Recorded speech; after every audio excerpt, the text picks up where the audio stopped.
Bueno, este es uno de los temas, diría, ¿no? Bastante crítico porque muchas cosas están cambiando ahora con las enfermedades que estamos viendo. Y a veces nosotros hemos obviado solamente para dirigirnos a pruebas de laboratorio, ¿no? Pero acá uno se da cuenta que a veces nos ha faltado la comunicación entre el mismo especialista de la UCI, de emergencia, y las pruebas de laboratorio que estamos teniendo. Entonces, la idea es más o menos darle ese esbozo y luego insistir acerca de las cosas que van a necesitar ustedes en el momento de atender a estos pacientes. Un paciente que llamamos nosotros crítico, definitivamente estos son ya referencias no nuestras, sino también de lo que hablan los mismos emergencistas, ¿no?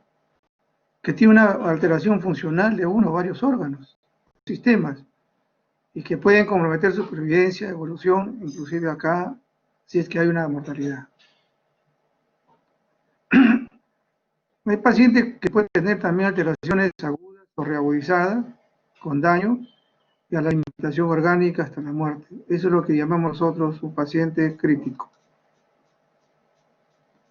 Y una de las cosas que sí definitivamente hay que ver es que hay muchas cosas, hay muchas situaciones clínicas, que también el laboratorio ayuda en eso, y va a determinar realmente si este paciente va a subsistir o no. Entonces, esto de la situación viene a ser entonces una situación crítica, no solamente por el paciente, sino también por los altos costos del paciente. Recuerden que entrar a una UCI hospitalaria no debe bajar aproximadamente 1.000 soles, por lo más que sea un en MINSA, ¿no? Diarios. Entonces, está quedándose ahí también, reporta no solamente gasto del paciente propio, sino también gasto en lo que significa el presupuesto. Y también el material que puede estar, en este caso, faltando también como estamos teniendo. Y acá definitivamente hay dos cosas que se requieren con frecuencia en esto, ¿no? Es una ventilación mecánica, la oxigenación, que definitivamente ahorita lo que está viendo también por membrana extracorpórea, que todavía no, definitivamente en los hospitales no los hay, que yo sepa en el MINSA, pero en otros establecimientos en Europa ya esto se está manejando de una manera gigante, ¿no? Como si fuera una especie de sangre también extracorpórea cuando se hace la cirugía cardíaca. Hay investigaciones que inclusive, como lo menciono acá en Canadá, que mencionan los predictores clínicos asociados a la mortalidad de los pacientes. Hay un compromiso, definitivamente, en la mayoría de los pacientes que tienen situaciones críticas. Estamos hablando no que ingresen ya solamente, sino que hay situaciones críticas por daño de órganos o tejidos. Hay falla renal, definitivamente, en muchos de los casos hay uso de vasopresores y inotrópicos. O sea, son situaciones que van a referir también la mortalidad del paciente, el uso de ventilación mecánica, en esto más o menos hasta en el lapso que supere la enfermedad hay complicaciones. Estaba revisando inclusive hasta los reportes de mis colegas y colegas también de ustedes que están en Estados Unidos y que han sufrido, en este caso de la pandemia, del coronavirus. ¿Y cuál es el asunto? Que ya le dieron de alta a uno de ellos hace aproximadamente 15, 20 días. Y definitivamente su limitación respiratoria hasta ahora sigue. O sea, hasta el uso de la mascarilla, para él es una situación crítica también, imagínense. O sea, y esto va a tener que superarse a la larga con otro tipo de... Y esto tiene que ver con eso, ¿no? El utilizar esto por más de 90 días puede tener algunas consecuencias también. O sea, desgraciadamente, algunos quizás no lo puedan superar en esto. Y también, ¿por qué? Porque hay una edad avanzada. ¿Cuáles son los factores de riesgo para tener que el paciente realmente se establezca como una situación crítica o estado crítico, ¿no? Siempre las edades extremas van a ser parte de esa patología, podríamos decir. Si ingresa por sepsis, si ha habido una cirugía cardíaca, que también es de alto riesgo, o tiene un antecedente de diabetes bastante tiempo, un antecedente crónico. Si hay algún compromiso de tipo muscular, ¿no es cierto?, con daño, hay una enfermedad renal, no solamente cardíaca, renal o cardíaca o diabética, sino también si hay una situación acá preexistente, como se dice, si ingresa con un problema de hipovolemia o estado de shock, o también si ingresa porque también hay órganos que se han comprometido definitivamente funcionalmente. Y también es esto, ¿no es cierto? Generalmente las lesiones o heridas expuestas, extensas, definitivamente son un riesgo tremendo, y también si es necesariamente usa ventilación. Se dan cuenta, puede ser un apoyo, pero también es un riesgo de la mortalidad. Por eso a veces algunos no desean que le coloquen eso, ¿no? Entonces, ahora, cuando estuve viendo esto me llamó la atención, o sea, y esta es parte, como le digo, la falta del diálogo entre nosotros y la parte clínica, ¿no? Porque a veces, como yo le decía, referían a veces algunas pruebas y nosotros no lo entendían, porque había un choque, o sea, no hay una comunicación directa muchas veces con la gente que maneja estos estados, solamente dice, no, tengo que pedirle, ¿no? Y uno se da cuenta de que definitivamente hay situaciones, hay cambios metabólicos en el estrés, sí, toda situación crítica, toda situación de enfermedad que tiene una evolución bastante rápida, va a provocar un estrés. Y el estrés no significa estar con miedo, sino el hecho es de que hay muchas cosas que se comprometen, ¿no? Y se dan cuenta ustedes, acá hay compromiso de hormonas, compromiso de tipo inflamatorio, compromiso también, lo que significa también de las suprarrenales, adrenalinas, noradrenalina, etcétera. Entonces, de todo lo que es el origen simpático, parasimpático, todo eso carga al paciente. Y a veces se descompensa cuando no se observa este tipo de cosas, ¿no? Porque miren solamente esto, ¿no? Hay una cascada inflamatoria y que implica muchos elementos mediadores, como ahora recién se estamos dando, y esto tiene ya tiempo, no es solamente por esta enfermedad, les digo, sino por todas las situaciones críticas del paciente, traumatismo, lesiones, enfermedades consultivas, etcétera. Hay una respuesta tremenda, vasoconstrictora, resistencia, etcétera, como acá también lo que estimula lipólisis y cetogénesis hepática. Entonces, cosas que en realidad, por eso me decía, ¿sabes qué? Pruebas hepáticas, ves que está funcionando bien. Y a veces nosotros no entendíamos definitivamente. El diálogo va a faltar muchas oportunidades en nosotros. Ahora, ¿y qué sucede en estos pacientes traumatizados? Por esa razón que ustedes, igual que el que hace medicina interna, hacer UCI, emergencista, cualquiera de ustedes que está comprometido en la parte clínica, tiene que darse cuenta de que aquí el paciente va a tener también una respuesta a cortisol, una respuesta a las hormonas tiroideas, una respuesta a la insulina, y es una cosa interesante, ¿no? Por esa razón que siempre nos pedían glucosa a nosotros, pero que tiene que ver, lógicamente, ahora se sabe que la hiperglicemia es un factor de riesgo tremendo. Esto está anunciando la mortalidad del paciente.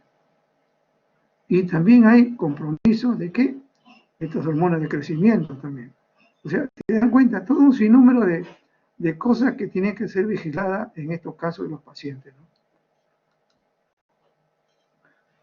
Solamente colocarle eso, no lo voy a comentar más porque ya hay todo eso. También igual acá es el tiempo, ¿no? El tiempo. El tiempo. ¿Cuánto tiempo de una enfermedad crítica a una crónica y no se resuelven los compromisos inflamatorios de todo nivel? Vamos a tener también una situación que va a significar recuperación del paciente o no. ¿Se dan cuenta? Por esa razón que el que entra a UCI no puede estar ahí 15 días ni 20 días. Si no se supera en una semana, las complicaciones se dan después. Y esto es definitivamente, después de una respuesta inflamatoria sistémica, vamos a ver algunas situaciones también de compromiso, ¿no? Esto aparece luego una sepsis o no, y esto también significa evaluación, lo que es no solamente la temperatura, sino también los valores también de laboratorio. Entonces, y acá hay compromiso también a nivel celular y algunas cosas que también van a significar lo que ahora se está llamando, pues, ¿no? La tormenta, ¿no? Entonces, esto de acá tiene que ver mucho con ese tipo de cosas. Y esto ya se sucede en todos los problemas de pacientes críticos, de lesiones, renal consultiva, etcétera, etcétera, etcétera. Entonces, ¿qué yo debo pedir definitivamente en esto? Ahora, un paciente crítico, al inicio no voy a estar pidiendo pues las pruebas basales, hay que entenderlo así, ¿no? Eso ya se va a ver cuando está ya hospitalizado y están haciendo la evaluación. Acá tiene que ver qué tipo de compromiso hay. Preferentemente, el hemograma, la proteína, tiene que ver también la parte de lo que significa metabólica, porque hay un consumo, ¿eh? Hay trabajo de investigación que hablan hasta el 30% de que el paciente que está en estos cuidados intensivos, hasta el 30% puede decir, de pérdida orgánico, metabólico, energético. Imagínense. O sea, adelgaza tremendamente por consumo propiamente de él, ¿no? Y todas estas cosas que pueden ser, ¿no? Así, para no entrar en tanta discordia, o sea, en términos acá, todo lo que significa hemograma, pruebas funcionales de proteínas, prealbúminas, que también, desgraciadamente, se hace esto limitadamente porque eso se maneja más por electroforesis, la transferrina, darle un punto, ¿no? Y luego las pruebas que significan las pruebas de imagenología. Y una de las pruebas, definitivamente, estrella, se puede decir para todo, es el AGA de electrolito. Y ahora, ¿por qué el hemograma? ¿No? Porque acá se ha visto definitivamente algunas situaciones también que ayudan. El hemograma con pruebas, y acá al final he puesto basales porque esto se hace posterior, no en ese momento, ¿no? Hay que ver por qué sangra, por qué no sangra, que hay algún problema traumático, hay una pérdida de algún tejido, etcétera, exposición. No vamos a estar teniendo glucosa, urea, creatinina, examen de orina, ¿no? Tiene que estar dirigido a eso. Luego de eso, ya se pide a posterior las pruebas mismas para valorar el estado del paciente.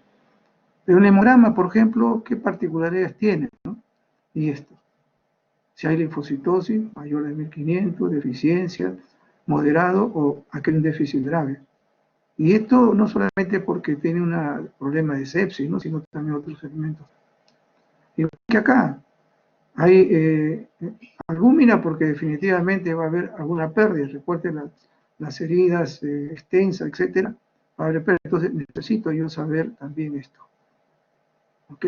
Entonces, proteínas, hemograma, proteína, transferrina, también algunos mencionan, pero albúmina que también debe estar dentro del término de acá. Y para nosotros va a significar estas dos cosas. Importante, ¿no? Haga y luego las pruebas basales. Y no estoy hablando de todavía las hemorragias, ¿no? Que eso es otra cosa. Ahora, entonces, en todos estos pacientes críticos, sea neonato, etcétera, he tomado solamente como ejemplo de 4 de ellos, ¿no? Porque acá hablar, tenía que hablar de todos los pacientes críticos, de todos, ¿no? Hasta el momento que el paciente crítico de un diabético crónico pasa a una situación crítica. Entonces, ¿qué es lo que a nosotros nos lleva a pensar en acerca de este paciente neonato? Generalmente, a nivel mundial se está hablando que más o menos, aunque sí lo sé, normalmente la mortalidad neonatal está en ese lapso. Gente, no solamente neonatal 25, sino también al 56%. Y esto, si 56% si estos son a menores de 5 años. ¿Ok? A 55, 56, si no menores de 5 años. Ya no serían neonatos, ¿no? Niños pequeños, pero neonatos sí están en la friolera de 25% de riesgo, por multitud de razones. A cada hora 450 neonatos mueren entre las primeras 4 semanas de vida por causas prevenibles, ¿es cierto? ¿Cuál es la causa prevenible? Sepsis, neumonía. Y aún, a pesar de todo, sigue habiendo partos que no son hospitalarios, diarrea, prematuridad, asfixia, malformaciones congénitas. Esas son las situaciones críticas de estos neonatos, sobre todo la sepsis, ¿no? Ahora, el estado crítico de alto riesgo tiene que ver siempre con ciertas condiciones. Y definitivamente acá tiene que ver, por desgracia nuestra, podemos decir nosotros, se ve esto todavía con bastante frecuencia, ¿no? Hay problemas de infección, hay problemas de diabetes mellitus y también genético. Parece mentira, ¿no? En los últimos años era muy raro ver problemas de Down o algún otro tipo de alteraciones genéticas. Y ahora se ve con bastante frecuencia, ¿no? En el hospital que es materno infantil, ahorita ya nadie es materno infantil porque está recibiendo todo. Había frecuencia de verlo eso, ¿no? Y para nosotros era bastante lejano, pero ahora lo vemos. Entonces, ¿hay una complicación durante el desarrollo fetal? Sí. Si hay anemia de la madre, si hay alguna infección, si es la madre diabética. En la gestación propiamente, de edad materna, también tiene que ver con el uso y abuso del alcohol y del tabaco. Si la mujer también hay abortos repetidos, o también hay hipertensión. Esos son factores, ¿no? Que llevan a este estado crítico también como problema. Y también acá puede haber, durante el parto también puede haber el RPM, que también lo vemos nosotros. Esto también ha hecho boga ahorita, que es ver las infecciones por toxoplasma, por rubiola, herpes, etcétera, ese término. También se ve ese término. Y cuando los niños también son de entre neonatos, que pueden ser a término o pretérmino, con bajo peso, o son premaduros, ¿qué están sufriendo generalmente? Miren, aparte de esto, lo más frecuente es sepsis y dificultad respiratoria. No hay sufrimiento fetal. ¿Okay? Entonces, siempre hablamos nosotros, y esta es parte de eso, ¿no? Porque el shock, generalmente, cuando hablo de shock, que no voy a estar hablando de términos así, porque esto más se ve en la parte fisiopatológica, tiene que ver con esto, con la sepsis. La mayoría de casos, lo digo esto porque mi experiencia me ha dado a pie que lo diga. Esto siempre ha sido un diagnóstico casi en mayoría por los neonatólogos. Siempre teníamos en laboratorio de emergencia diagnóstico de sepsis neonatal, descartar sepsis. Entonces, esto daba pie a toda la patología que ustedes ven. Y solamente mostrarles, ¿no? Si hay shock, en este caso, y vamos a hablar que hay infecciones, ¿cierto? Sepsis, eso que es importante, hay un sinnúmero de elementos, ¿no? ¿Qué va a pasar? Hay un fallo circulatorio, hay relación, esto que ustedes ya lo conocen mejor que yo. O sea, hay una situación como esa que se maneja en carne. Entonces, ¿cuál es lo principal? Es esto, la sepsis neonatal. Y ya se habla, por ejemplo, que más o menos 5 millones de neonatos al año mueren, porque la mayoría de estos pacientes neonatos son nacidos en países de vía de desarrollo. Y uno lo ve, ¿no? Definitivamente todavía seguimos una gran parte de nosotros en vía de desarrollo todavía. Y en los países pobres, ¿no? El choque séptico, en este caso los que estamos de infección, está hablando en esta friolera, ¿no? De 100 por cada millón de nacidos vivos. Generalmente son los países africanos, también en nuestra América también hay países que tienen un alto índice también de mortalidad fetal o mortalidad materna infantil, ¿no?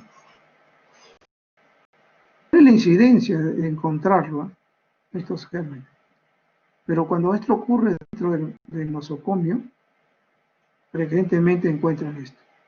Y ustedes se dan cuenta, todos ellos son interesantes, esta y esta. Son de piel y vía mucosa. Y muchas veces el contagio, que sobre todo esta, es el contagio del personal que está en contacto con estos niños. Y también las personas que se acercan demasiado, porque esto de acá, este germen, es flora. Muchas veces flora natural, la vía respiratoria es alta. Y esto es flora de la piel. Y la piel que ahí a veces no se le limpia bien, etcétera. Imagínense, ¿no? Y esto es sepsis nosocomial mayor.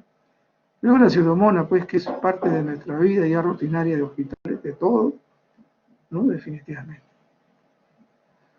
Y la clínica, ustedes ya la van a reclamar con todo eso, ¿no? En ellos es diferente.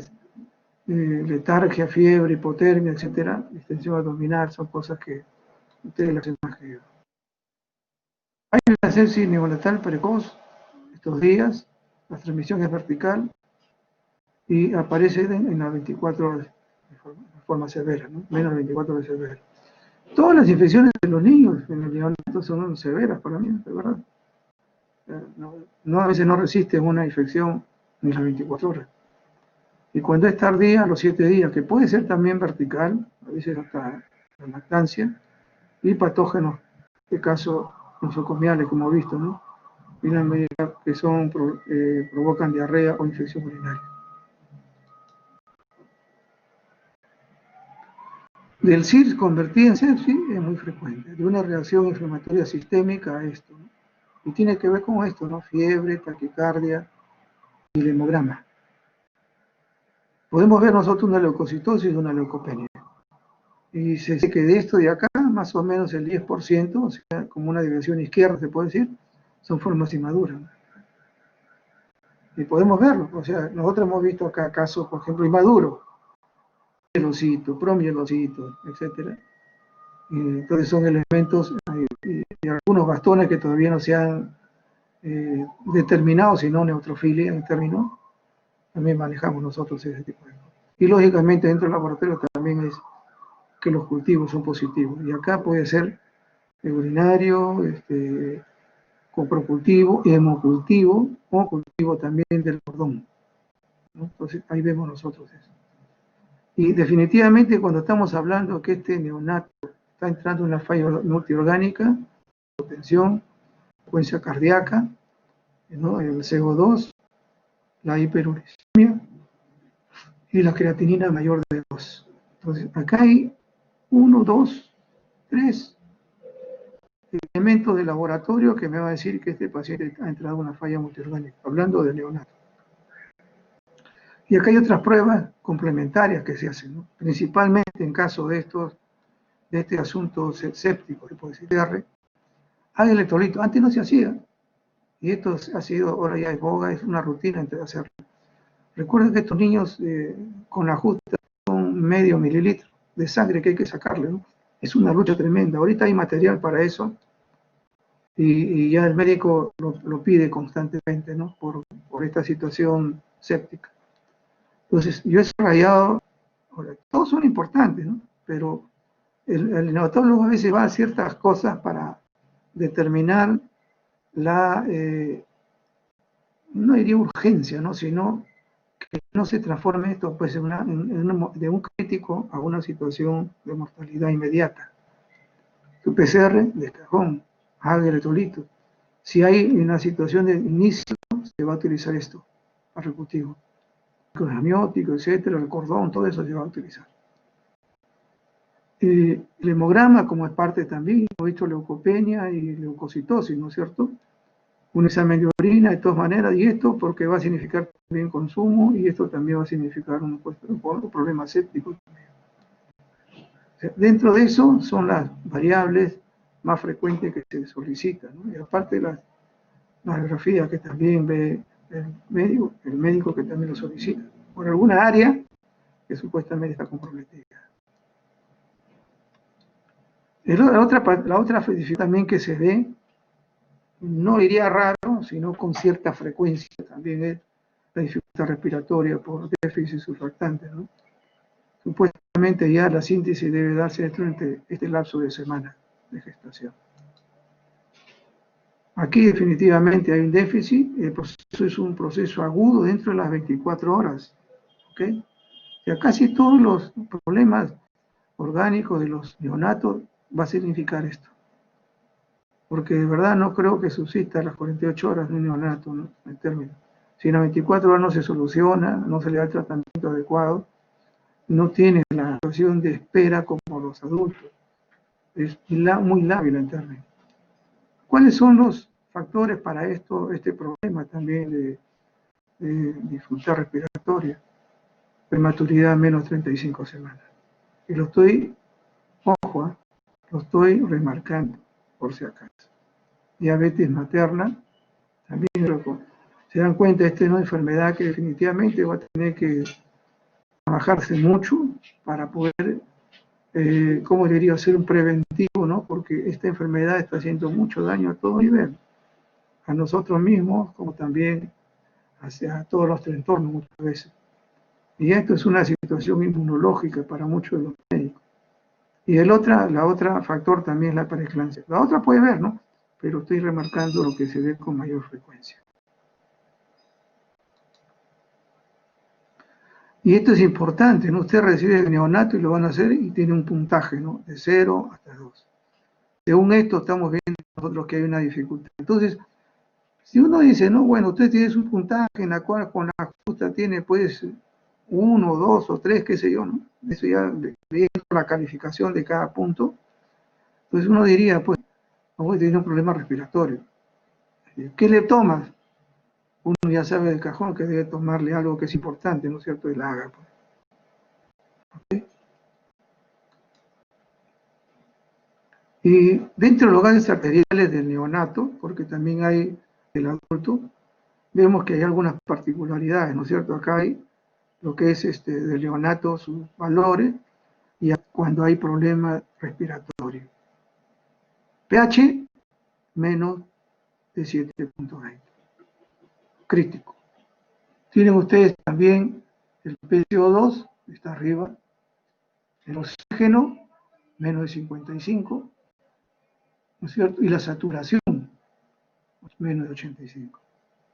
Entonces, ya estoy hablando de una insuficiencia respiratoria, un niño realmente lábil y que en cualquier momento puede dejarlo. Esto es básico para la enfermedad. ¿Qué otra cosa más se pide? Y los médicos lo piden, aparte de la hemoglobina, glucosa, bilirrubina, el calcio. Los neonatólogos, por lo menos en mi hospital, yo no sé de otro lugar, piden siempre esto, el gas arterial. El hemograma pide más hematocrito, pero esto de acá es infaltable para ellos. Glicemia, bilirrubina generalmente es directa, es la que quieren saber, la calcemia y gases arteriales y electrolitos.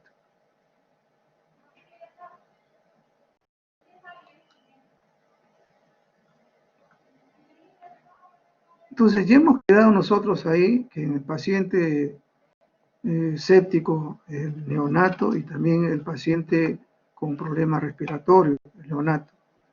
Y no debe faltar en los sépticos, pues ya les he dicho, esos lugares de cultivo, ¿no? No va a decir pues ahí un hemocultivo, ¿no? Es un recién nacido y supuestamente está con un proceso infeccioso, ¿no? Puede ser vertical o puede ser, pero es un niño dentro de las 24 horas. Si yo tengo que suponer ese niño de 24 horas, así en términos, el medio de cultivo de excelencia es que el líquido amniótico y luego también, ¿qué cosa? El cordón. Luego pensar en las otras. ¿Okay? Entonces, eso es lo importante en términos de manejar de frente la situación crítica de un neonato. Es en la sepsis, si al otro que es paciente, el AGA no puede faltar. O sea, y ahí ustedes tienen los valores críticos para determinar que hay insuficiencia respiratoria grave en el niño y que no va a resistir definitivamente en las 24 horas. Entonces tienen dos exámenes importantísimos para estas dos,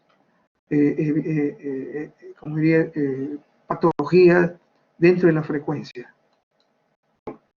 Bueno, el paciente renal definitivamente hay riesgos, ¿no?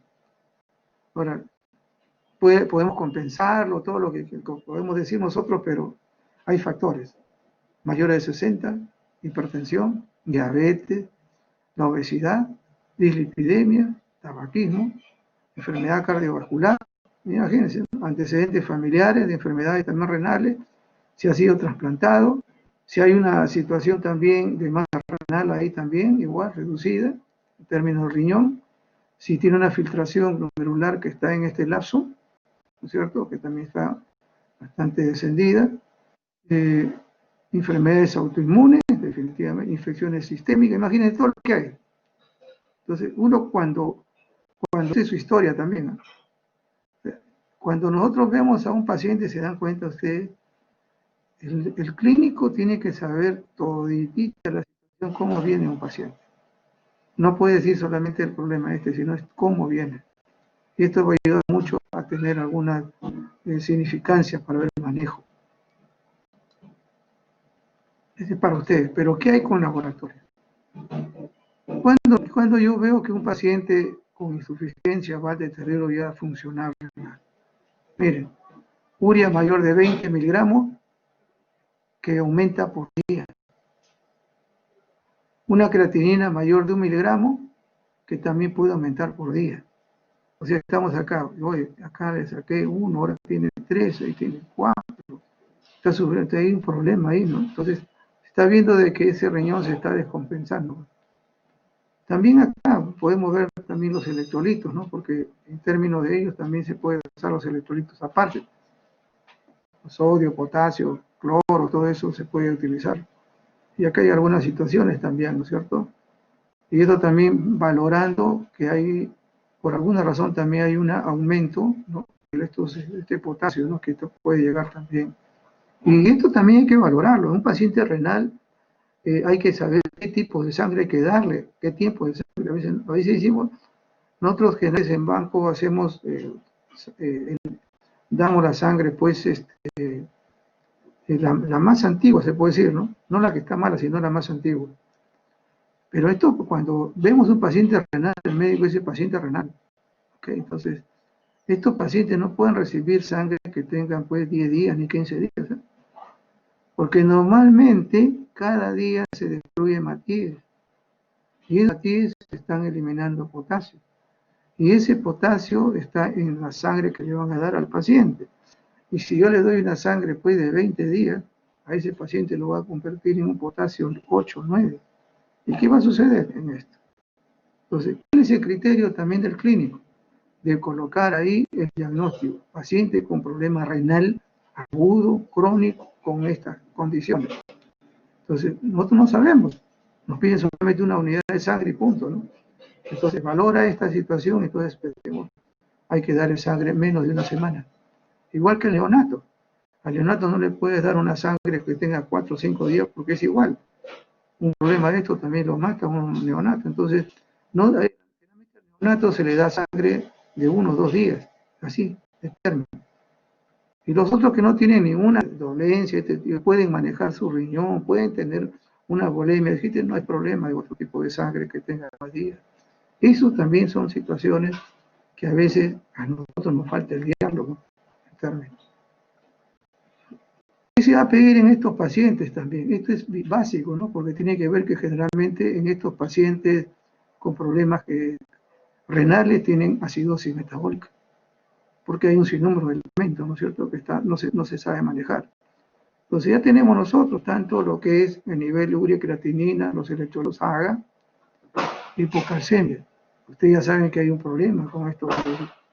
Puede haber otros también elementos electrolíticos, pero este es el problema, porque esto va a provocar en estos pacientes problemas de óseos, desmineralización y un sinnúmero de elementos que pueden manejarse, ¿no? Ahora, esto podría usarlo si es que realmente tu paciente, problema crónico, paciente de un problema que está llegando a la falla, pues un paciente como nefropatía diabética, ¿no? Esto es básico también porque me da el nivel de anemia, porque acá ustedes saben que hay un compromiso con la eritropoyetina. También puede haber este tipo de cosas, ¿no es cierto? Hay problemas también de coagulación, por eso que tiene hemorragias del paciente, y he pedido perfil hepático para ese hepato renal, donde hay un sinnúmero de elementos también que puede mejorar también situación como esa. Y el examen de orina como un complemento. Entonces, son pruebas exclusivas para poder ver esa deterioro de la función muscular. Pero doctor, ¿puedo pedir depuración? Puede hacerlo, no hay problema. Acá definitivamente un examen de orina va a significar no solamente un examen de orina con orina silvestre, sino también ver cómo anda la densidad, que es importante, y a veces, ¿no? Esta estabilización de densidad. Si se puede utilizar acá para dosar también electrolitos, igual, ¿no? Etcétera, ver la osmolaridad de términos, incluso la misma sangre, igual, pues, para ver si hay si esta concentración tanto en sangre como en orina se está dando para bien que se ha detenido o si definitivamente está hacia abajo. Ahora, si esta es una situación aguda, esto nos ayuda. Porque más allá de esto, solamente la cuestión renal crónica es bien difícil. Esto para determinar, y muchas veces todo esto se elimina, ¿no? Comentamos. Pero si no llega a descubrirse, definitivamente en ambos casos va a un deterioro funcional. Ahora, si esto también llevado a situación que una orina está pues con una infección urinaria que supuestamente en otro puede ser alta, también esto puede convertir también en un objetivo, ¿no? De complemento. Y esto solamente para que vean, ¿no? Lo que significa bien el ácido base, que es importantísimo, y esto nos ayuda a nosotros a ver el nivel también cómo está funcionando el riñón. Y si hay pérdida de mucho bicarbonato, saben ustedes, si la orina se pone alcalina, estamos hablando de que no hay reabsorción de bicarbonato. Es un problema. ¿Se dan cuenta? Por eso es tan...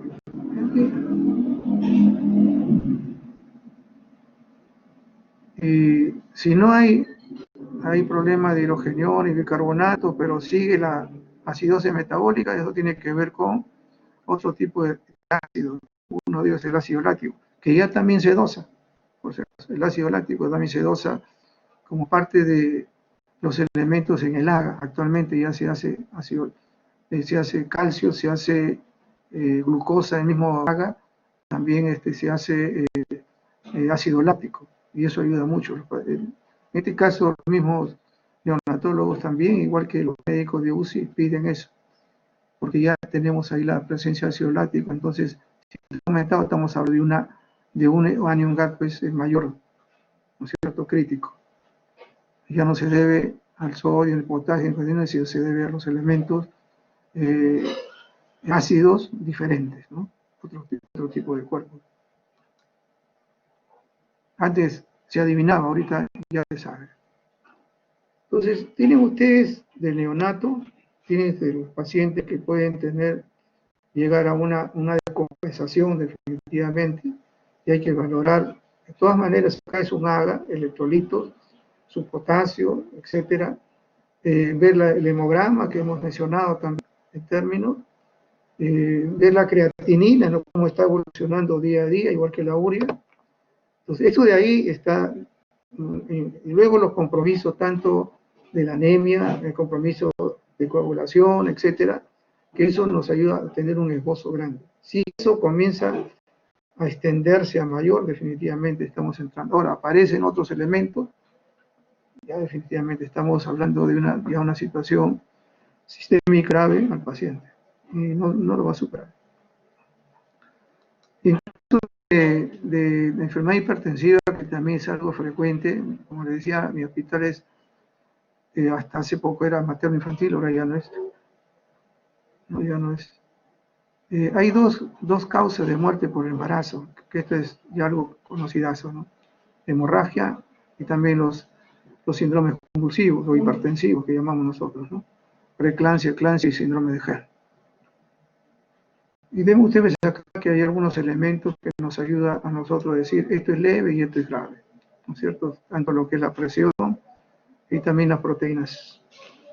Por eso que yo le mencioné una práctica a los alumnos, también, bueno, en mi grupo, le decía, hay una prueba que se realiza en estos pacientes de manera preventiva. ¿Cuál es la prueba de manera preventiva que se utiliza en estos pacientes? Se sospecha una preeclampsia o para hacer una prevención antes de que aparezca, es el hallazgo de proteínas en orina, pero utilizando el reactivo sulfosalicílico. Entonces, con esto le echamos un par de gotas a unos 5 mililitros de orina, y si se enturbia, es presencia de proteína. La otra prueba que se utiliza, que ustedes saben también, es la prueba en la cinta, ¿no? La cinta vemos ahí proteína 1, 2, 3 cruces. Pero la prueba que definitivamente hace el diagnóstico de todo esto es proteinuria de 24 horas. ¿Ok? Las dos son un screening, la cinta y el sulfosalicílico. Pero el que es del diagnóstico es la proteinuria de orina de 24 horas. ¿Ok? Esto ya vemos cuáles son los riesgos y vemos también solamente mencionar algunas, ¿no? Hipertensión, paciente hipertensiva, paciente obesa o también la paciente que tiene diabetes o hito. Estos son frecuentes factores de riesgo. Ahora, para ver esto de la severidad, hay algunas condiciones, ¿no? Hay una proteinuria, miren, de 5 gramos, ¿eh? Acá estamos pasando ya el síndrome nefrótico, ojo, ¿eh? o más dentro de las 24 horas. Ahora, pero aparece esto, ya les he dicho siempre que no una golondrina no se verán, tiene que ser por lo menos 2 muestras, o 3 muestras, o 4 muestras, nunca una, ¿ok? Porque puede ser por multitud de errores. Uno tiene que confirmar una proteinuria, y esta es una proteinuria de 24 horas. Y la cantidad, miren lo que estoy remarcando. La paciente comienza a presentar también oliguria menos de 500 mililitros en 24 horas. Creatinina, ahorita no estoy tomando la práctica, creatinina mayor de 1.2. Vamos a ver acá, pruebas basales y esto. Cuando comienza a tener ya algún problema más grave que entra una eclampsia, una síndrome de Gerd, pruebas hepáticas. O sea, cuando la preeclampsia se hace ya severa, que va a entrar ya a otro tipo de nivel de problema, vamos a solicitar pruebas hepáticas. Esto ya sería en una preeclampsia severa, que está entrando ya una eclampsia o probablemente se transforme en un síndrome de Gerd. Entonces, tenemos nosotros una deshidratación láctica y elevación al doble de las transaminasas. Y una hiperbilirubinemia. ¿Y qué más aparece? Una trombocitopenia. ¿Ok? Y lógicamente acá también hay otro compromiso de tipo pulmonar. Entonces son cosas que están a la gravedad de estos pacientes con enfermedad hipertensiva. Las otras pruebas que son importantes también, pero estoy remarcando lo que me están dando la posibilidad de entrar a una situación crítica. Ahora, en esta hemorragia también es otra de las cosas, la mortalidad materna hasta el año 2017 son 273, ¿no? Mujeres, ¿no? Por cada 100.000 dicen así. O sea, el problema de esto, en algunos supera, en Lima es mucho menor, pero aún se siguen muriendo por esto. ¿Cuál es la causa frecuente de hemorragia en las mujeres? Y acá le he puesto una atonía uterina. Es lo más frecuente. Ahí como ginecólogos nos mencionan eso, ¿no? Sobredistensión, corianonitis, grande agotamiento muscular, y sucede esto, y la mujer muere por hemorragia.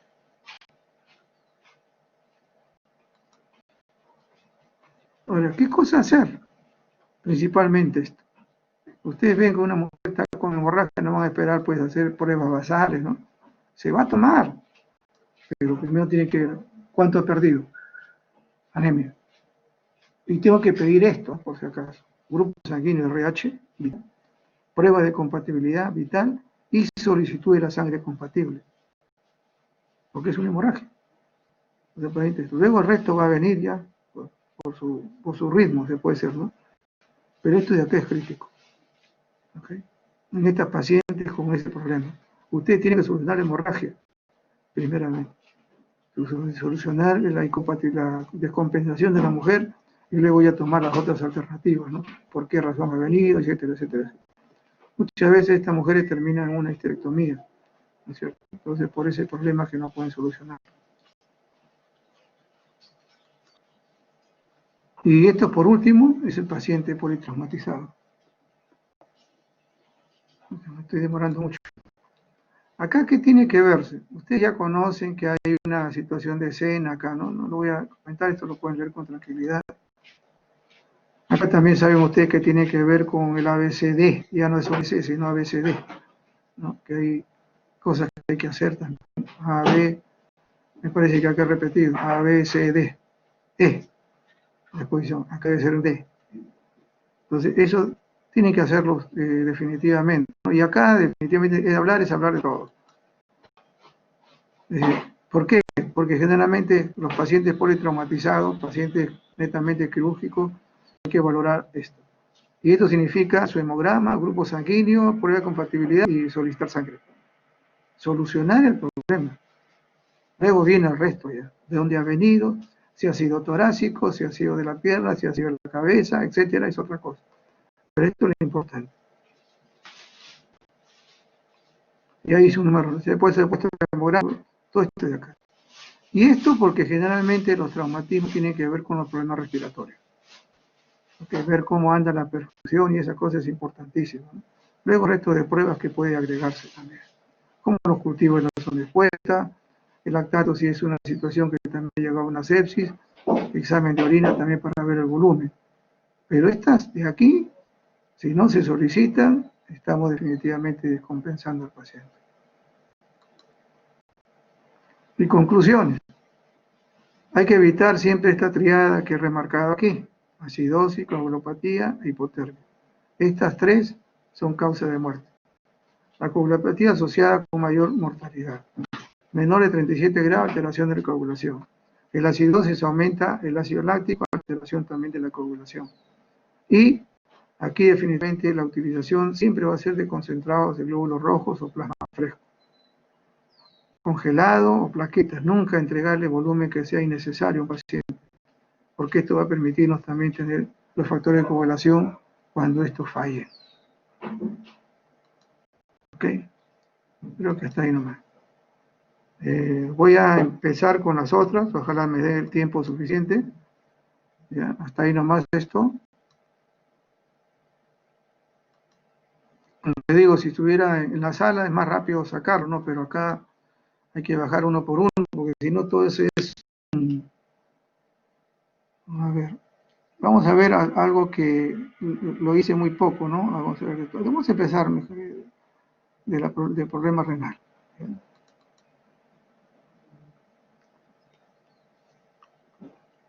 Todavía nos quedan unos 40 minutos. He remarcado las cosas que no deben olvidarse, ya, por favor. Ok.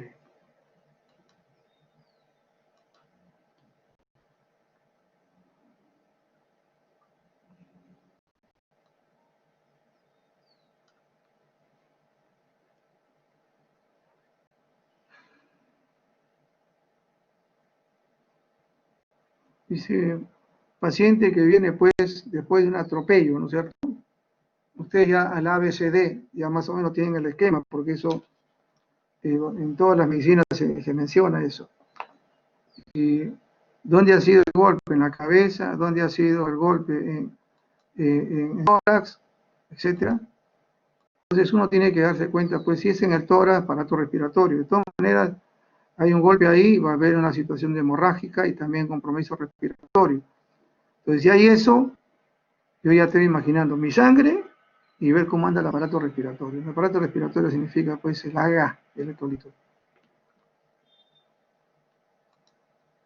Remarcando acá también, en esta parte, ¿no? Esto es algo que siempre le entrego a todos para que ustedes puedan verlo con tranquilidad, lo revisen.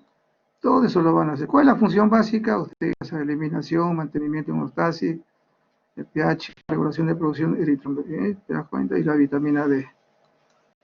Lo que estábamos antes, estoy acá también. Toda la parte fisiológica, que es importante. Y esto es el asunto que nos compete, ¿no? Hay un montón de pruebas, ¿eh? Pero no a todos se les va a hacer lo mismo. ¿Qué nos interesa a nosotros? En primer lugar, que la mejor aclaramiento de renal es la inulina. No se hace, bueno, el mejor marcador, mejor que la que no se hace porque es muy engorroso hacerlo. Y por eso que en nuestro medio es muy difícil que lo hagan, ¿no? Es muy probable que uno u otro más lo hagan, pero no, es muy engorroso la prueba. Pero la creatinina sí. Y acá arriba también, ustedes ya los valores lo saben, no vamos a estar remarcando eso. Eso se incluye en la depuración, que es importante, los valores también ustedes los conocen, la urea también, que tiene que estar a la mano con la creatinina, pero si está baja o no, esto tiene que ver nada más que con el metabolismo proteico, ¿no es cierto? Aumenta en el aporte proteico, disminuye en estos dos casos, ¿no? Y también hay hipoperfusión renal, también bajo volumen circulante, etcétera, ¿no? Pero la urea generalmente, salvo en los compromisos hepatorrenales, el resto no le da mucha importancia, ¿no? Más después la mayoría de los nefrólogos piden creatinina, creatinina, creatinina. La aldosterona nada más por su relación, ¿no? ¿Por qué? Porque tiene que ver con el equilibrio hidroelectrolítico, el volumen. Si no hay compromiso renal, debe haber compromiso en este sistema, nada más. Si vemos nosotros que el compromiso no es renal, pero todavía hay bajo volumen, hay problemas de electrolitos, tiene que ser por problemas del sistema, ¿no? En este caso la aldosterona principalmente. La cistatina C también es bueno. Y yo digo, ¿por qué no lo dice? No, es un indicador de la función renal más para niños, pacientes cirróticos y trasplantados. ¿Okay? Es más sensible que la creatinina, sí, pero lo utilizamos para esos momentos. La creatinina es hasta ahora, como decir, la reina de esta. En orina sí hay muchas cosas, muchas variables, por eso hemos remarcado eso tremendamente, entre el color, toda la parte química, ya hemos hecho nosotros, en las prácticas también se le ha hecho lo mismo, la importancia de las células, no células superficiales, les he dicho, sino las células renales o intermedias, ¿no? Sí, intermedias o células tubulares también, no células superficiales, porque las células superficiales son prácticamente en la parte final de la uretra y todo lo que es el contorno, ¿no? Entonces, si encontramos nosotros cilindros de células intermedias o células propiamente tubulares, sí es un problema tremendo. Entonces, en la orina hay muchas cosas, que la turbidez también ya les mencioné, qué elementos hay que provocan la turbidez, la orina, ¿no es cierto? Células, leucocitos, hematíes, proteínas, cilindros, cristales o algunos otros elementos que a veces no son de ahí, sino las levaduras. Todo eso van a dar turbidez. Si es ligeramente o muy turbio, depende de la cantidad de estos elementos. ¿Qué les he dicho? Acá igual también. Por eso hay muchas variables de esto, pero quédense con esto. Lo normal es ver 1 a 2 hematíes en campo, en caso de los hematíes. Ahora, ¿qué es importante de encontrar hematíes? Puede haber microhematuria, macrohematuria, está bien. Hasta ahora esto se considera. Si son son normales, no ha habido disturbio, no ha habido alteración de los hematíes, esto no es glomerular. Pero si son dismórficos, son glomerular. Y que los hematíes, o sea, tienen dos particularidades. Encuentro que son falsos positivos, no tanto se les considera así, ¿no? Es cuando vemos nosotros así, hemoglobina o mioglobina. Esto es hematuria porque acá hay células, ¿ok? Y no debe ser algo que una vez lo encuentre, ya les he dicho, igual que los otros elementos, por lo menos debe haber otra, por eso habla, ¿no? Otra, eso me ayuda a mí. ¿Cómo veo que sea hematíes con la que la cinta ven? Cuando yo, ahora que hago el sedimento, encuentro hematíes a lectura del microscopio. ¿Por qué es importante todo esto, no? Porque definitivamente hay que hacer una evaluación de la hematuria siempre. Porque hay enfermedades, ¿no es cierto? Glomerulares, etcétera, nefríticas también va a dar hematuria. Siempre hay que hacer una evaluación y un seguimiento a esto, ¿no? O sea, dentro de 2 días hay que repetirle, porque si no, puede haber sido pues que se hizo un gran partido, alguna cosa así. Yo también, una de las cosas que yo le mencionaba era que la inmunoglobina A, yo de verdad desconocía, no soy nefrólogo, pero en Europa es muy frecuente este tipo de patología. ¿Y qué es? ¿Qué parece? De ahí viene. aparece después de un proceso respiratorio agudo. Niños, hay una hematuria microscópica. Puede haber macroscópica también igual, ¿no? Pero esto es importante, aparece en niños. ¿Qué cosa es el diagnóstico? Desgraciadamente no lo hacemos un diagnóstico de esto, sino es el depósito de inmunoglobulina a nivel del glomérulo. Dentro de la hematuria, ¿no? Y este fenómeno de Alport, si yo comienzo a ver esto, bueno, ya si tengo otras patologías, por decir, porque Alport significa que tengo problema ocular, tengo problemas de sordera, ¿cierto? Hay hematuria, también hay un proceso respiratorio, pero hay un problema de sordera, hay un problema ocular, hay una proteinuria. ¿Qué estoy pensando? Que este es descartando todo esto, uniendo mi parte signo, no, este es un problema genético. Punto. Este es Alport. Se acabó. Y ahí lo menciono. Y en esto sí hay que hacerles todas las pruebas basales, porque ustedes no conocen, hay que descartar. O sea, son patologías que hay que descartar en esto. Y llega uno a esto, no, esto parece algo raro, no. Pero hay hematuria. Voy a averiguar con la inmunoglobulina A y voy a ver prueba genética. Okay. Vuelvo otra vez, ¿eh? Creo que lo siento y tantas veces que lo estoy mencionando.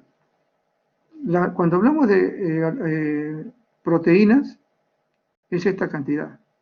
Proteínas totales, ¿eh? Pero de la orina podemos sacar albúmina. Cuando hablamos de albúminas, es esta cantidad. Y esto de acá, de las proteínas en general, corresponde a albúmina, proteína sérica y la proteína transcorfal. Eso es el conjunto de proteinuria. ¿Ok? El conjunto de proteinuria. Y ahí ven ustedes, ¿no? Pasamos esto. ¿Cuál es lo importante de esto?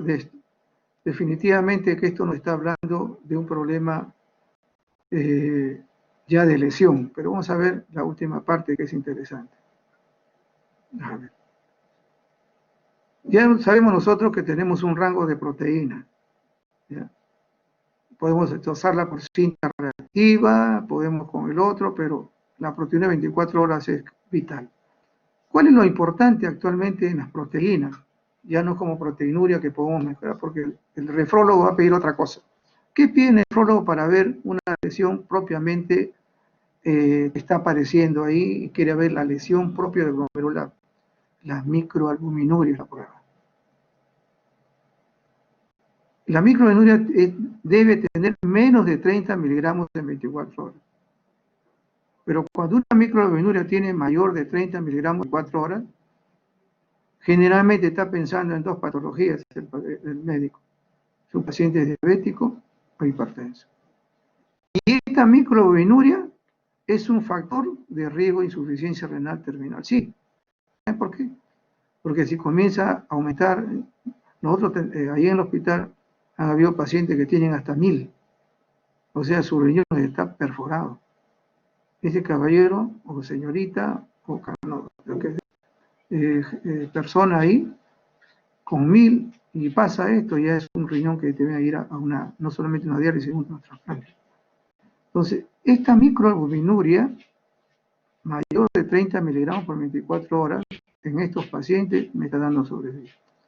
Yo puedo colocar acá 100 miligramos, me está dando una sobrevida también. Y si llego a 1000, eso es un riñón definitivamente insuficiente. Ya no hay vuelta de darle atrás. Por más que esto empiece en un síndrome renal, qué sé yo, insuficiencia, ya no hay vuelta atrás. Lesiones se han dado a nivel glomerular, entonces ya me está diciendo, tiene una sobrevida muy corta. Entonces, es lo más importante para ahora dosar las proteínas.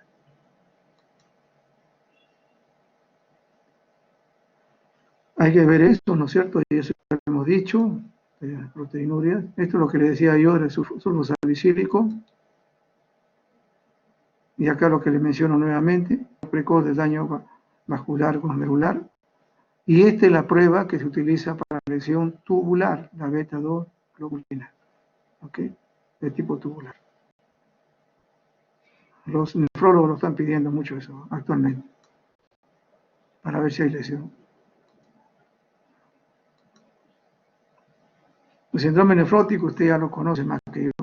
No se olviden de esto. Y acá hay una cosa que pregunté la vez pasada, ¿no? ¿Qué pruebas le toma a usted el laboratorio para el síndrome nefrótico? Y yo le mostraba todo esto, ¿no?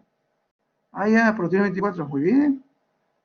También esto, porque tiene que ver con la baja de albúmina en sangre, el edema. ¿Qué más? ¿Qué más? Le mencionaba, ¿no? Y ahí nos quedamos, ¿no? Acá, ¿qué dice? Hipercolesterol. Entonces tengo que pedirle colesterol en sangre, pues. Ok, miren, para que se den cuenta, o sea, está ahí, pero a veces no miramos, pues por eso dice hay que tener ojos para ver y oídos para escuchar, porque justamente el asunto del diagnóstico tiene que ver con esto, y ha habido una historia clínica de esto también, donde le pidiera colesterol, ok, no se queden en términos de eso, por favor. Síndrome nefrítico, bueno, ustedes ya saben que hay edema, hematuria principalmente, hay oliguria, hay hipertensión y insuficiencia aguda, generalmente post-infecciosa. Y vuelvo otra vez a comentarle. Paciente que tiene un síndrome nefrítico, así, ¿eh? A ver, vamos a ver. A Neisseria, vamos a poner Neisseria SP, ¿ya? O un neumococo, ¿ya? Estreptococo neumoniae. Paciente que ¿ya? O cualquier estos gérmenes, o vamos a poner acá, tiene un síndrome nefrítico y se le ha diagnosticado que también sufre de citomegalovirus. Diga usted qué prueba le va a realizar, ¿ok? Vamos a ver.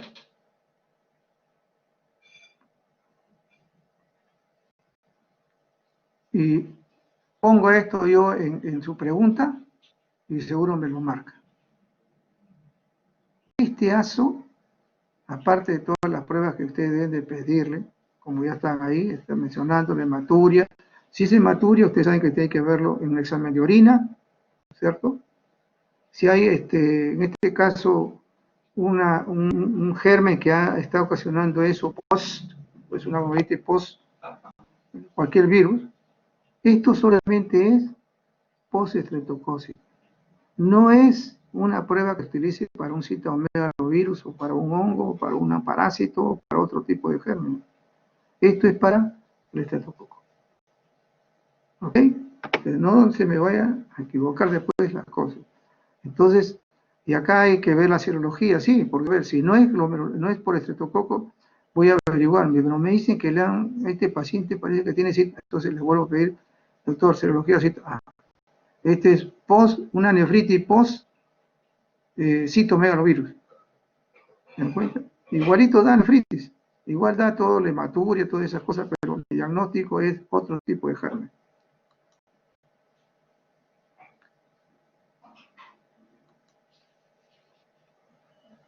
Y ahí solamente mencionarle, dentro he puesto todo, ¿no es cierto?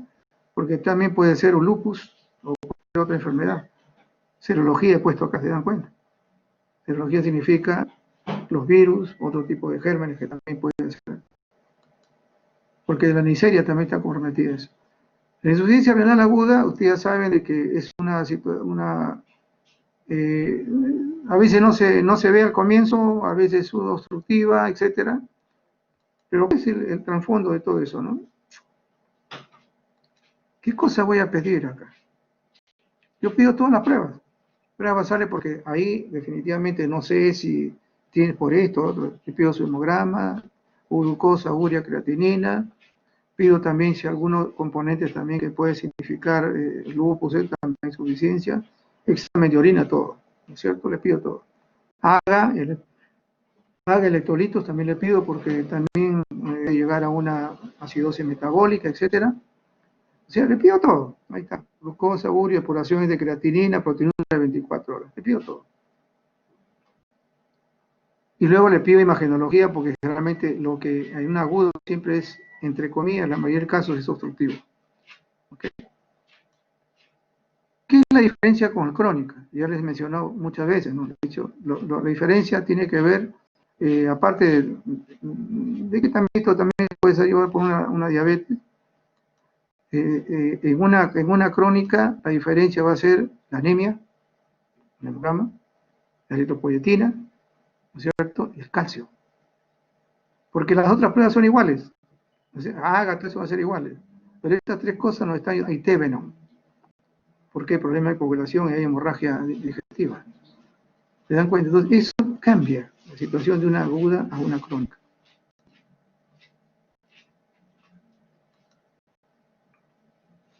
Y tubulopatía, ya le mencioné, la beta globulina, ¿no es cierto? Que es por excelencia. También la densidad, los elementos electrolitos que tienen ustedes que dotarlo, etcétera, ¿no?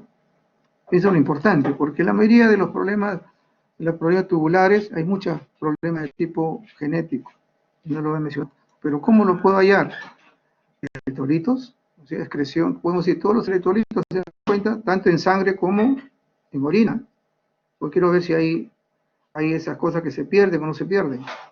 ¿Ok? Y pruebas de la densidad, es importante. Y es tan simple, ¿no? La densidad que permanece ahí también significa que no hay concentrados, ¿no? O sea, hay ese tipo de situaciones. Y acá la beta, ¿no es cierto? Eso lo he mencionado como problema de tubo. Tiene infecciones, ustedes ya saben que puede ser alta o baja. ¿Cuál que se agrega a todo esto? Siempre va a significar siempre un hemograma y un monocultivo. Dependiendo, ¿no es cierto? Un hemograma y un monocultivo para una de este tipo.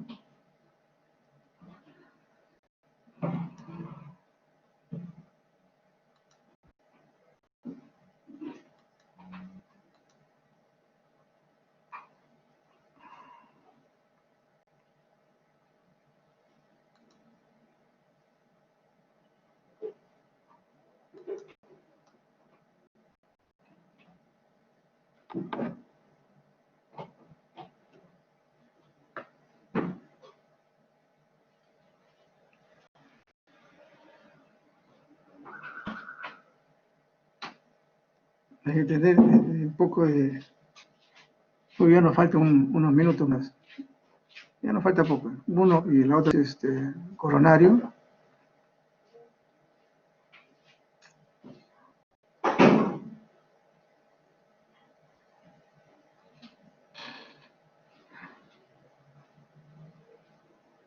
Así que cuando vayamos al examen que va la próxima semana, miren ustedes, enfoquen en la enfermedad, no se pierdan ahí. Quizá la dificultad es que no vamos a poder estar aconsejándole ciertas cosas, no diciéndoles las preguntas, sino que a veces algunas cosas no se entienden.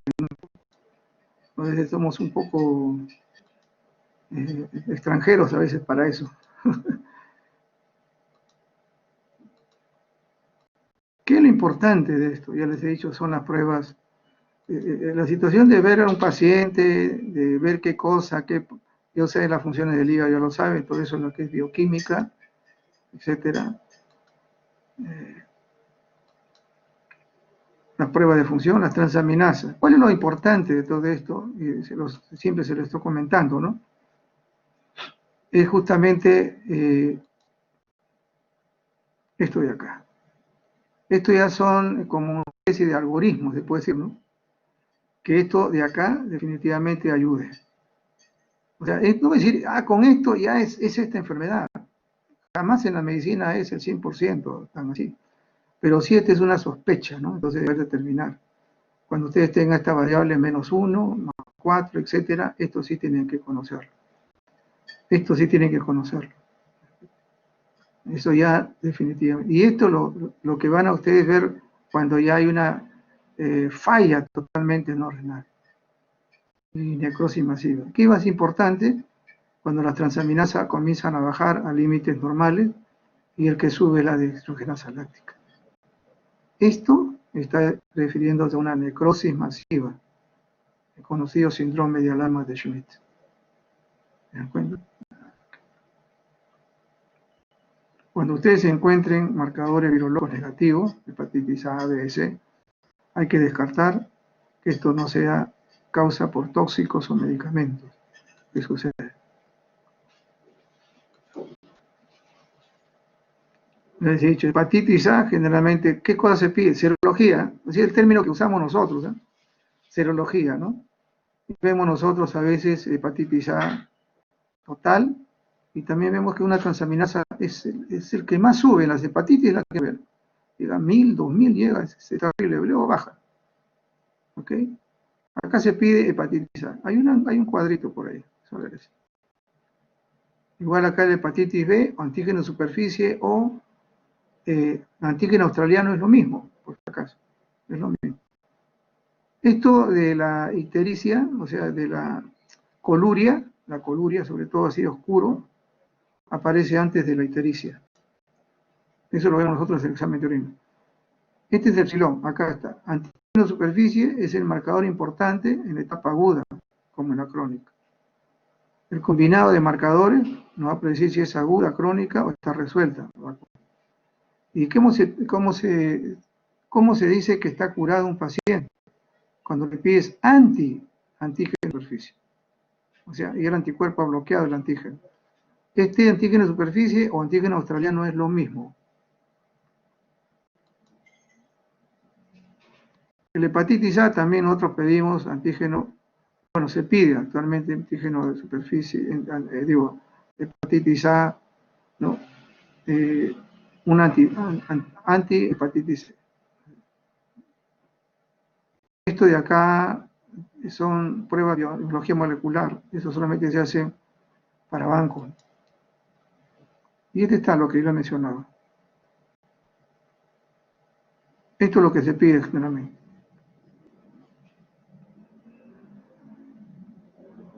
Antígeno de superficie, anticore también se le pide, generalmente se utiliza para banco de sangre, los dos hacen banco de sangre, pero esto se le pide más para pacientes que van a donar. Y acá el otro que es anticuerpo anti-hepatitis C, que también se pide. El que arriba es antibiología molecular. Pero esas son serologías, no es que sea prueba serológica como BDRL, ¿no? Sino es serología. Cuando ustedes no hayan mayor problema con estas patologías, tenemos que pensar en una inmune. Y la hepatitis inmune, bueno, estos son los acompañantes. Y se dan cuenta, diabetes también está como parte de ese problema, ¿no? Ahorita es una epidemia para nosotros. Y este es importante, pruebas basales, hepáticas, el hemograma que es parte de ahí, remarcarlo, un proteinograma, porque eso va a ayudar a ver las inmunoglobulinas con esto, y ver si realmente sea porque hay otros elementos, ¿no? Esto también nos habla de autoinmune, enfermedades autoinmunes, que no necesariamente es el S, ¿no? Y ahí ven ustedes identificación. El ANA, SA, KL, LKM, etcétera. No es para que ustedes esto, sino para determinar pruebas también altamente una hepatitis autoinmune, principalmente se pide el ANA, SMA. Acá piden todo, ¿no? Pero estas son las pruebas que más se utilizan. El ANA y SMA. Y las pruebas que usted ve en hepática ahí no son tan altas, ¿no? O sea, por una vez son moderadas, pero no hay respuesta. Y siempre está con su bilirrubina. Entonces hay que hacerle todo el descarte de todo. Y al final dice, hoy es funcionalmente también está llegando lo mal, entonces hay que hacerle otra prueba. Y en este caso hacemos lo que llaman hepatitis para ver hepatitis autoinmune, ¿no? Con pruebas de inmunofluorescencia. Enfermedad de Wilson, muy poco lo he visto, ¿verdad? Todos son, pero si fuera esto por cobre, por ejemplo, ¿qué pido? Generalmente estas pruebas. Ceruloplasmina, cobre en orina y cobre en sangre. Esas cuatro.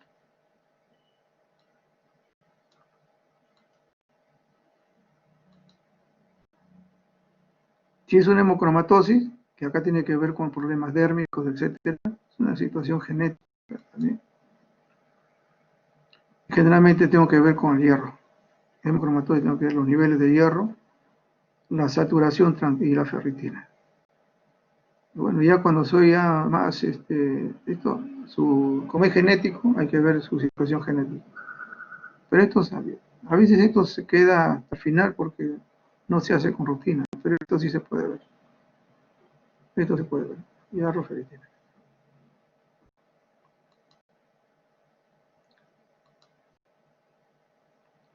Deshidrogenasa láctica, ¿para qué me es útil? Siempre les he mencionado, hay utilidad para eso, cifras altas, ¿no? Cifras altas, que no te lo he mencionado, la utilidad. ¿Ok?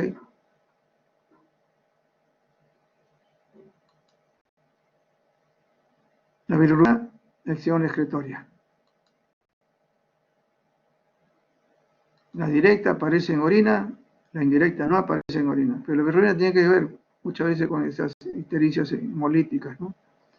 Recuerden que las ictericias hemolíticas que van a provocar bilirrubina alta, en el caso ahorita, también se ve con relativa frecuencia también en los hospitales, es la incompatibilidad feto-materna. Ahora, no solamente esa, la RH, también ABO y otras.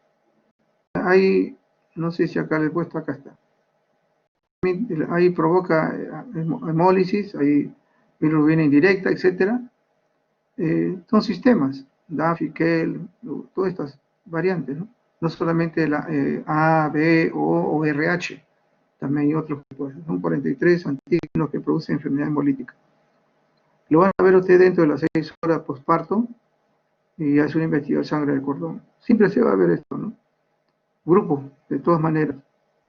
Y se le tuve acá antiglobulina también. ¿Y qué voy a hacer cuando hay en este caso, se presenta a estas horas, un pequeño, hay anemia hemolítica? Debo pedir todo esto. Y el CUMS. Es importante.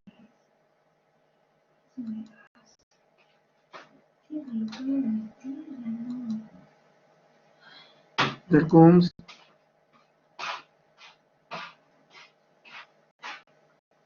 Miren, cuando hay una hiperbilirubinemia, también le mencioné, fisiológica.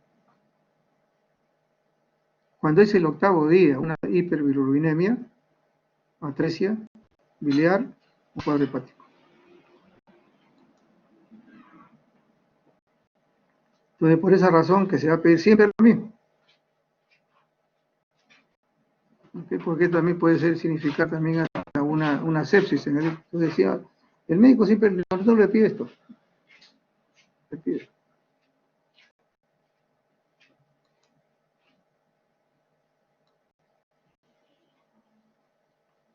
¿Y qué sucede cuando hay bilirrubina congénita? Tengamos presente, puede ser cualquiera de estas. Las indirectas generalmente son Gilbert, Naja. Johnson y Rotor, directas. El más grave, Gilbert. Todos son problemas genéticos. Esta es la más grave.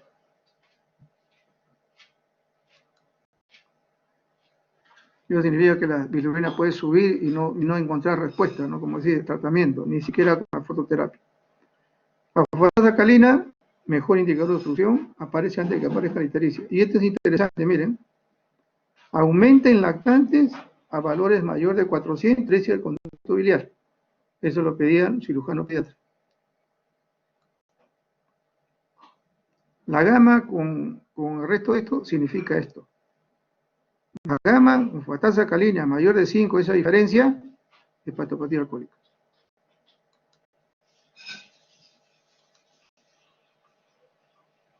Y en caso de la cirrosis, definitivamente hay un sinnúmero de situaciones ahí, ustedes ven ahí, pruebas funcionales pueden ser normales, hay que tomarle pruebas basales, también todo es moderado en este caso, hay anemia también igual, normocítica, emisión de la meta por alcohol, hiperesplenismo por leucopenia, etc. Acá no solamente es esto, sino también la radiografía, y etcétera, que puede también ayudarnos a nosotros, ¿no? Porque hay otro tipo de patología también.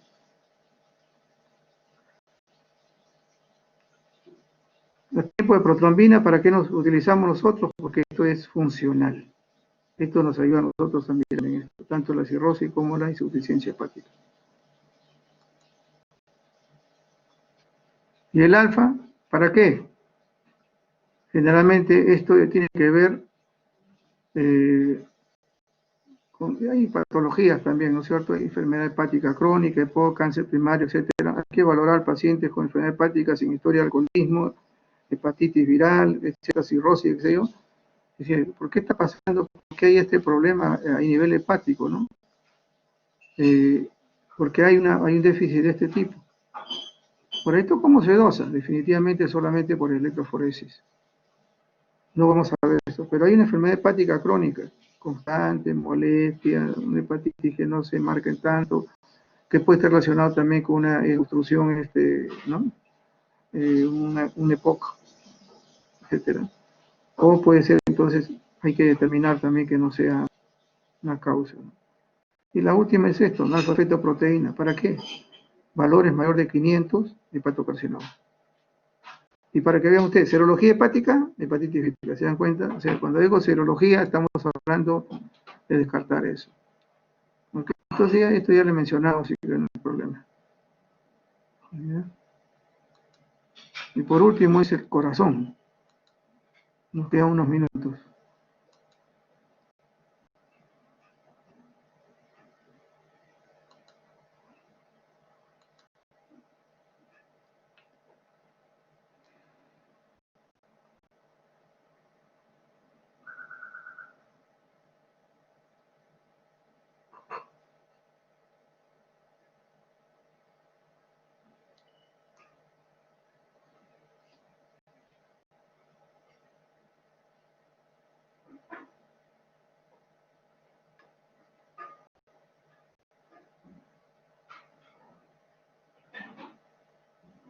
Miren, cuando estén ahí en el examen, examinen mucho las preguntas y siempre les comento, ¿no? Cuando digo parte clínica, no es laboratorio, que son signos y síntomas. A veces coloco ahí hasta presión arterial y ¿qué hacen la mayoría de, ¿no? A veces ponen como si fuera laboratorio, presión arterial no es laboratorio. Después tienen que mirar bien las preguntas para que no haya ninguna dificultad. ¿Ok? Y este es lo último.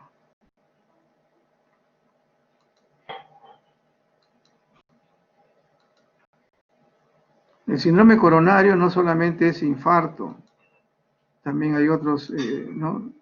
El ANGOR, algunos también marcan con variaciones con el ST, ¿no? Etcétera. Pero nosotros estamos hablando de cuestión tanto fisiológica, ¿no? Sino es, nos estamos yendo más nosotros a lo que llamamos el infarto del miocardio, que es lo que más frecuentemente. El resto de manifestaciones, aquí, miren, es un grupo heterogéneo. ¿Ok? Angina, infarto con el ST y muerte súbita. Entonces, a veces, todo esto es el síndrome, y inclusive hay otras variantes más. Nosotros nos estamos yendo generalmente a este.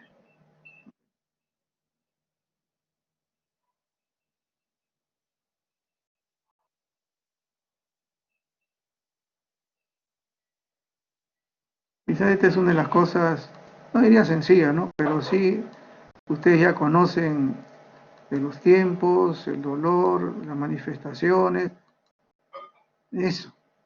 Pero hay algunas cositas que a veces nos olvidamos, ¿no? Ahí está la sintomatología, no lo toco, que ya la conocen, las ondas Q y todas esas cosas, etcétera, tienen que ustedes. Ahora, este sí es interesante, ¿no? Porque acá también ha habido algunas cosas que me reiteraron. Muerte súbita.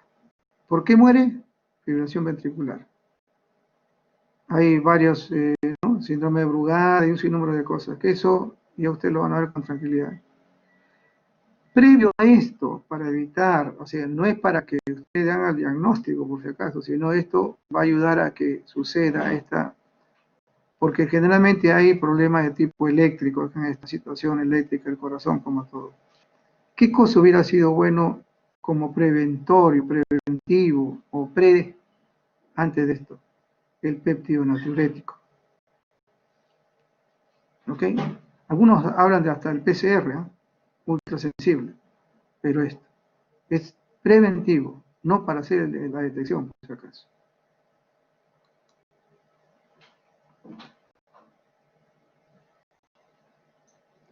Y otra de las cosas que también se habla mucho los cardiólogos es el infarto silente. ¿En quién? Diabéticos de riesgo, diabéticos. Okay. Ustedes van al Lance del 2005, se van a dar cuenta de ello. ¿Cuáles son los factores predictores para este infarto silente? Generalmente el sexo masculino, generalmente son los ancianos, generalmente son los diabéticos y tienen altos niveles de creatinina en sangre. Podemos también poner hemoglobinuria, ¿no? Igual, hemoglobina acá, ¿no? Acá, igual. Pero estas masculinos, ancianos, diabéticos y alto nivel de creatinina, infarto silente.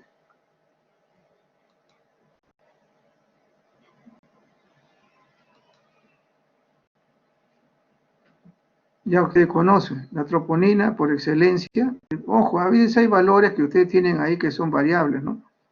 Esto de acá ya son valores de lo que llamamos nosotros troponina de ultrasensibles. Esto se puede manejar con mayores. Y esto definitivamente marcador de la IMA, tanto en microinfartos, si hay también correlación OCK, hay ligeros también elevaciones, pero es el marcador por excelencia del infarto del miocardio. Todos los cardiólogos lo utilizan, así que a veces en la literatura te hablan otra cosa, en otros países también, pero allá me dice, ¿qué usa? Troponina. Y otra cosa más, troponina. Ya, pues ya no digo nada, pues. No es mi especialidad. CKMB, igual. Es importante también, es sensible. ¿Okay? Hay niveles también que nos reportan, esos niveles. Los niveles sí tienen que saberlo ustedes, eso ya ni vuelta que darle, ¿no? O sea, los valores. Esta es la mioglobina, y acá lo que en otros países se estila, por el tiempo que tienen de sobrevida, eso, ¿no? 36 horas, es utilizarla en el reinfarto. Acá en nuestro medio, troponina. Acá hay unas horas que es importante, después quizás puedan mejorar las que está allá y se van a dar cuenta, ¿no? Casi todas estas, igual que acá, la mioglobina es más temprana, pero no es específica, ¿no? Pero si hay sintomatología, ayuda. Y ya saben ustedes, hemos repetido esto también en las prácticas, para que no se olvide.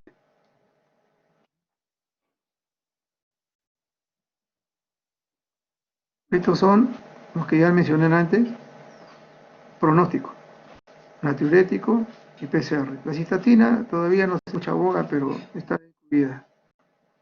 Para que se den cuenta que hay otras cosas más, para que se den cuenta que la interleuquina no solamente está con el COVID, sino con otras cosas más que ya se conocen más de 30 años, ¿no? Ahora recién están apareciendo laboratorios que van a hacer interleuquina.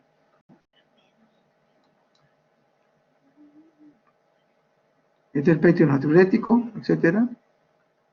¿En qué otro nivel también se da? Ya hemos visto que es el pecho natriurético como un previo a un infarto, ¿no? Muerte súbita.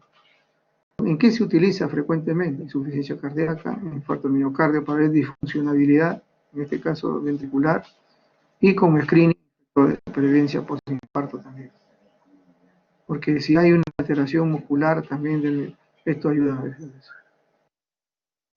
Mira, dice, al aumento al segundo y cuarto día de la isquemia, tanto el natriurético, hay dos variables asociadas a mal pronóstico. Cuando comienza a subir los días, mal pronóstico lógico, porque ya la parte miomuscular no está funcionando. Proteína ultrasensible, predictor. Marcador predictor. Enfermedad coronaria. Y esto es lo último que se conoce, las vesículas circulantes. Se están trabajando como también, ¿no? Como una especie de eso, una respuesta a la destrucción de la materia celular, activando vías de cardioprotección, infarto miocardio. Salen esto, ya está diciendo, se está destruyendo el ateroma, tengan cuidado, esto es también como una especie de predictor, antes del infarto. Ahorita ya se está trabajando mucho con eso, los cardiólogos, ¿no? Todavía nosotros no tenemos diagnóstico para eso. Y esto es lo último que se está manejando también. ¿Por qué la utilidad? Yo tampoco lo entendía ahora sé. Tratamiento de hipercolesterolemia, prevención primaria, mejora la función ¿qué? Endotelial y inhibe la formación de los siguientes trombos. ¿Ok? Esta es la razón por qué se pide perfil lipídico en un paciente coronario. ¿Ok? Entonces, jóvenes, les dejo eso, ya les he marcando todas las cosas que deseo que realmente no se olviden y puedan leer con tranquilidad todos sus exámenes para la próxima semana. Bueno, buenas tardes, ya me quedé ronco.